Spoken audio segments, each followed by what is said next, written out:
โอ้ยบุญบ้านก็คือเงียบเงาแท้เนาะสองเถ่านี่บ่ไปทางใดเด้ทำไมมันแห้งแล้งซะเหลือเกินหน้านี้บุญยังคือเงียบแท้เอ้ยเอาข้าวปุ้นจักโลจะมาแวะกินข้าวปุ้นฮะเอาคือว่าแนวนั้นเรากินเป็ดด้วยเนาะเดี๋ยวฝุ่นตุ้มสวดพันแม่บุญบ้านนะได้บุญบ้านก็เงียบไงแท้โอ้ยบัดเจนสุพรรณให้ไปกินข้าวปุ้นแล้วพอเห็นบ่ไปแล้วก็มันสีอันนั้นมันบ่มีผู้กินแล้วก็เลยไปสู้นะข้าวปุ้น5 โลหักน้ำน้อยนึงดอกก็เลยแบบเอาไปมีนางซะใช่สมานอนเอาแห้งกระดอกกระเดียจะไม่นอนซ้ำค่ำเด็กผูกมัดทางใจเมาทานน้ำไผ่มาเนี่ยซื้อมาได้เพิ่งแล้วมันเอาคืนเงินทานบ่ได้โอ้ยมัดแหละของอยู่ของขายเพิ่นน่ะผูกหมกพีกกระซุกลอกล่อนี่คือบ่เก็บตากบ่อนะฮะส้มเป็ดส้มไก่น้องไม้น่ะก็เนาะบัดช่วงอันนี้ผัดว่ามันก็อยากเบิดสูตรเบิดรุ่นแต่ว่าเนาะบ่ได้มีผู้ใดอันฮดน้ำฮดในพี่น้องเอ้ยอันเลาะอันขี่รถไปพอสิได้คลายฮ้อนในจักหน่อยก็บ่มีจ้าว้ายแต่เก่าเขาเล่นตั้งแต่10พี่บุญบ้านนั่นน้องพื้นน่ะมีแต่เฮือนในหม่องอันพี่ประสานั่นกินกันอยู่เดียวนี้นะเอาน้องก็เฮือนอาเตียเด้ผูกแขนมันน้อยเฮ็ดอันนั้นอีหยังซะนี่นะมองหยังมันอันนี้มันหู้แล้วเฮาบ่ได้ซื้อกะเอามาตีนเฮาเอาน่ะขึ้นนู่นๆไว้ซื่อนางเอาปุ๋ยอันนั้นใส่ปุ๋ยหยังปุ๋ยของพื้นแล้วมีอีหยังแหละนี่นะนางเอาแหนแดงมาปล่อยมีป่าแล้วบ่มีป่าเอ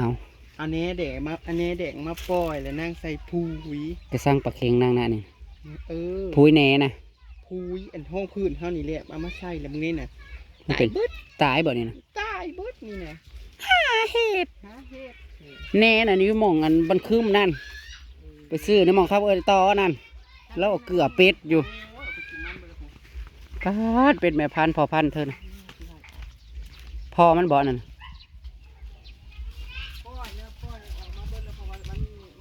เธอคือได้ตัวผูไม่ตัวผูตัวโอ้ยเพิ่นได้เป็ดน้อยแล้วก็เลยมาลองส่งมุกเป็ดผลพูเป็ดที่เหลือมันคือลงนะเก็บอันนี้ตัวเป็ดเพิ่นซื้อมานะ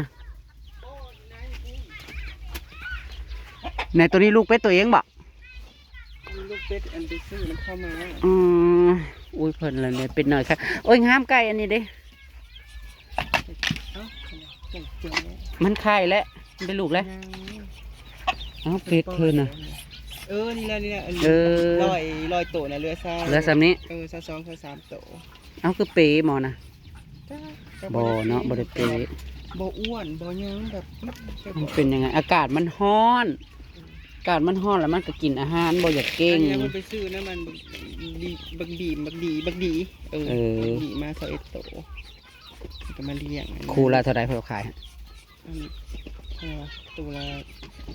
30บอกกับตัวละ20 บาทมันมีตัวน้อยตัวใหญ่เด้เนาะมันมีเนาะน้ำเด้ตัวเป็นมนเนาะตัวเป็ด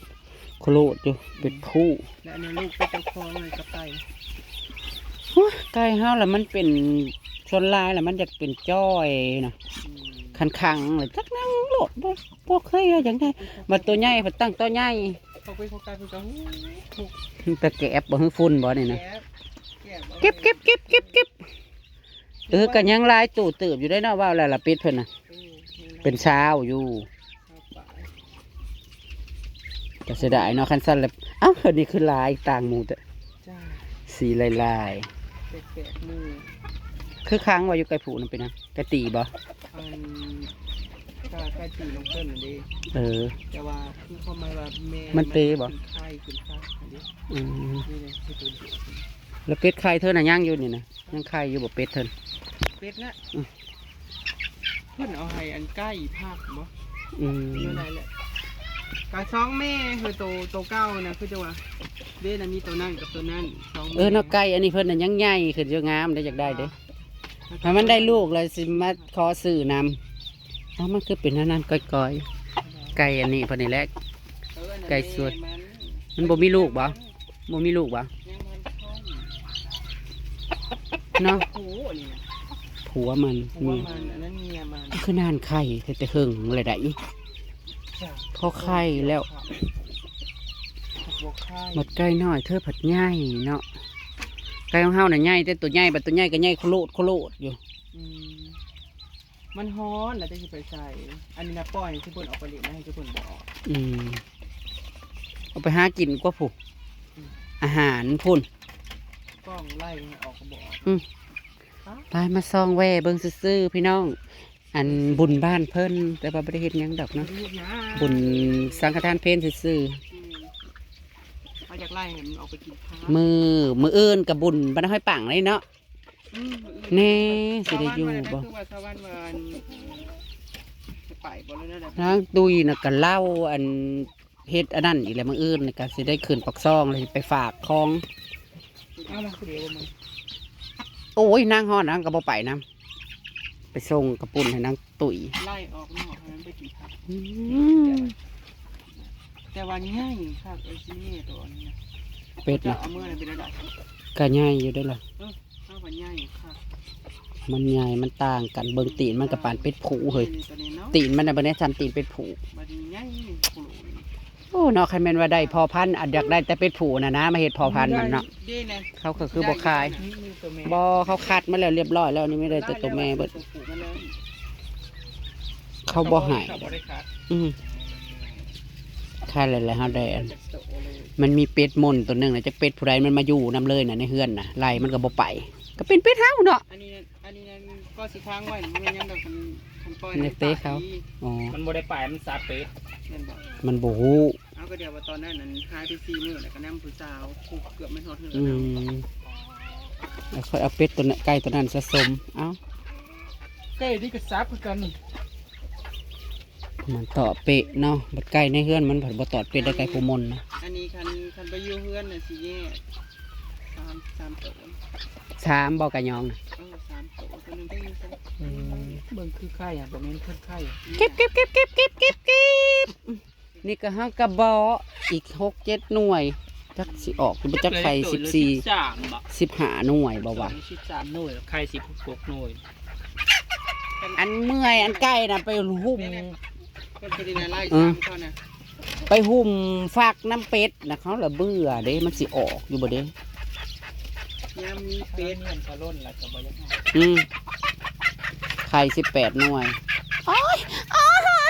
มา ง่ายแต่ว่าเราเตะสิหลายเตะ เพิ่นนี่นะเพิ่นนี่อยากห่วงเลยเนาะห่วงเมียโอ้ลูกออกมาพาเราซ้ำอีแจ้เฮาเนาะ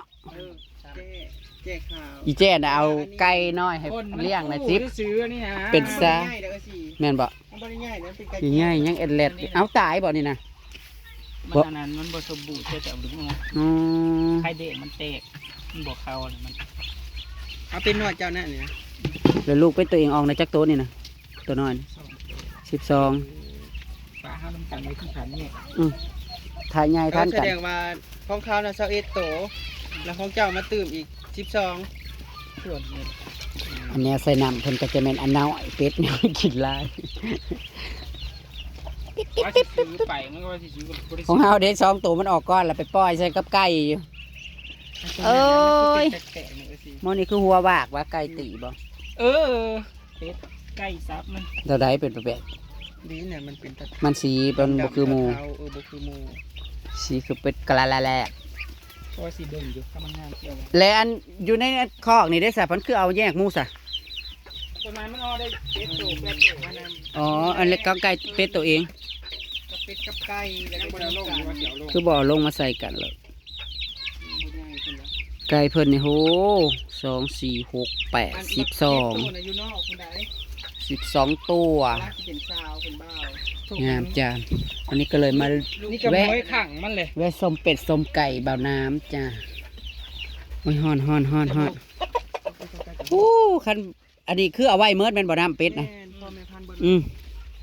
มันจะได้ไม่ต้องซื้อเป็ดเขาให้ยุ่งยาก แม่น โหคันมันได้ไข่แหละคันมันได้ลูกแหละให้มันมาไข่ไหมมันนั่นเราได้เป็ดนะเนาะยันเลี้ยงยันบ่มีหม่องเลี้ยงแล้วยันเลี้ยงน้ำบ่ทัน บ่เลี้ยงกับคล้ายน้ คือของเฮาเด้อันเอาออกบ่ให้ฟักน้ำเป็ดใบขาวล่ะไข่อีกเลยเด้3 หน่วยเลย สู้เบิร์ดและนอกกล้องอันนี้นะ อะไรแท้ๆได้อันหาตอดกินนะกับกล้องนี่จะเพิ่นแซ่บเนาะได้ ำเพิ่นเจ็ดโตนะลูกไก่อ้วนเพิ่นนี่ อืม หักอีอ้วนเพิ่นน่ะตายแล้ว เอา แล้วมันเป็นยังจะได้ไหนก็เล่าเป็นบ่าวเป็นสาว เนาะสิพอขายแล้ว จะได้หู ใหญ่แล้วนะจะพอโลแล้วนั่นน่ะมันจะได้โลแล้ว บุญยังจ้า จ้าส่วนของขายเพิ่นก็เหลือแต่ดอกไม้พอได้เล็ม เนี่ยมันมีสงสารก่อน ช่วงนี้เนาะคันแม่นว่ามีดอกไม้ขายนะเฮ้ย โอ้ถ้ามันได้ดอกไม้ อืม เอาเขาสิขึ้นเงินวันที่17ในกระช่างหา เนาะผัดช่วงนี้ผัดมีงานน่ะดี อ เด้ ยู่ อ บัตรบ่า2 โลอยู่อันนาคำหาโลกับไป7 โล อือหือ โลละ70ก็ได้แหละแต่ว่าดอกไม้เอาอีกบ่ได้ตาอันนี้บ่ บัดช่วงงามๆน่ะเนาะบ่ได้ขาย ปีหน้า แต่อูกอลีใดมันก็เป็นตะหืนได้ช่วงยามเฮามีน่ะบ่มีงานบ่มีคนซื้อน่ะบัดซ้ำคือช่วงนั้นนี่แหล้วนี่ต้องการนี่มันก็บ่ทันแล้วเนาะคันเฮาสิไปปลูกแล้วบัดนี้ยามใดมันสิมีงานบ่บัดนี้เดือนยามหน้าแล้วบัด ต้ นี้ นน่ะปูลา ก็คันแม่นว่า มันมีน้ำนะมันก็สิแต่ว่าอันนี้บ่มีน้ำบ่แน่นน่ะแค่ว่าโพดเช้าโพดแรงได้ยังได้ซ้ำนี้หักจน โอ้ยโหดน่ะก็ฮ้อนแหมเคลือบๆเพิ่นเบิ่งในนี่นะ5 โมงกว่าแล้วยังฮ้อนวุ่นๆอยู่มาแวะเบิ่งเพิ่นซื่อๆดอกจ้า มาปลูก อุ้ยอย่ามาว่ากับสันตอนนี้ยังบ่ทันปลูกดอกมันฮ้อนขี้คร้านรดน้ำให้มันเดือนฝนตกก่อนเสียเขาไปปลูกไว้ในสวนอะไรเนาะเอามันเขาไปปลูกไว้เฮ็ดต้องได้เฮ็ดคูเลยนี่คันสั่นกระปลูกใส่กระสอบคือเขาน่ะบ่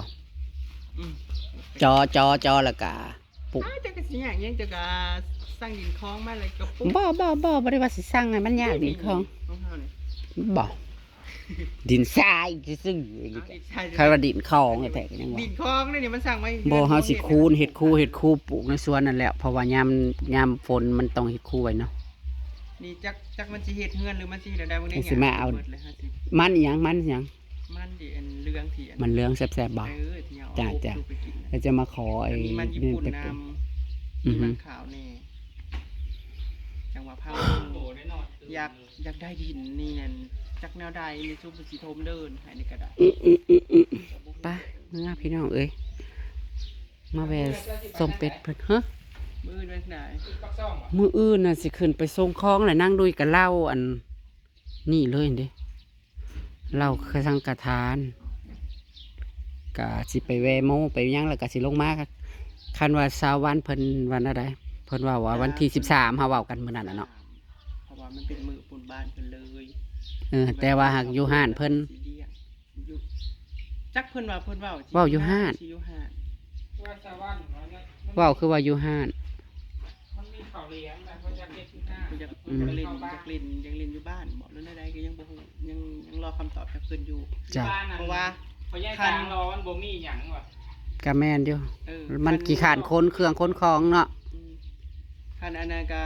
มื้ออื่นนั่นตอนแรกนั่นน้องน่ะสิได้มาเฮ็ดน้ำข้าวปุ้นให้ยายดำเป็นข้าวปุ้น หมุนบรรณค บรรณคำ เพิ่นเฮ็ดข้าวปุ้น บ่ได้เฮ็ดหยังดอกมีแต่สิเฮ็ดแต่ข้าวปุ้น10 โลเลยพอเพิ่นว่าเพื่อว่าหมู่มาก็ข้าวปุ้นเด้อก็เท่านั้นก็ได้ยา ก็นั่นแหละมื้ออื่นก็สิขึ้น สังฆทานเพลคือกันนั่นน่ะก็ได้ ก็จะว่าได้ คัน แม่ แม่น นดอก เฮากับคันแม่นบ่ยากอันไปจัดดอกไม้ดอกหยังเฮาก็สิเฮ็ดอยู่ดอกข้าวปุ้นจัก10 โล 15 โลนะครับก็สิเฮ็ดอยู่แต่ว่าอันนี้สัตว์บ่จักไปจัดงาน ว่ามันยังมีรายงานอยู่ดอกบุญนะมันสิติดกัน ผู้เจ้านี่ก็ผู้เจ้านี่ก็ไปผูกแขนแล้ว มันตีหัวเป็ดอีกหรือเปล่า แล้วก็ลงมางานแต่งแล้วก็เมื่อยแล้วก็มานอนนี่นั่นแดดไหม้แดดจี้ก็ดอก มื้อกันเลยได้แล้วเนาะแล้วว่าเอ้าไปส่งกระปุ้นให้นางตุ้ยก่อนมันสินั่นบ่มีไผกินเลยได้ซุ่มยายจงไว้ให้ยายกี้แล้วก็ไผก็ลงมากินข้าวก็กินเทื่อเดียวแล้วมันก็แล้วเนาะกระปุ้นน่ะเพิ่นซื้อมาได้10 โลผู้ ไปสิกินเบิด ไปพี่น้องมื้ออำลาพระจากสักกันจะมาแวะเบิ่งสองเถาซื่อๆนะคะ ไก่ มันเป็นเบิ่งไก่แบบน้ำบ่ได้ไปเตะหึง ใจสิขาดพี่น้องบ่มีควา ฮ้ ม อน ตาย ฮ้อน สำหรับอันพ่อค้านี่ค่ะใจสิขาดบ่มีของขายจังนี่นอนกี่ขาดบ่มีตามฝ่ายเลาะกิน เมื่อยค่ะแล้วพี่น้อง เมื่ ค่ะ อยเด้อเอ้ย โอ้ย นับมือละจ้า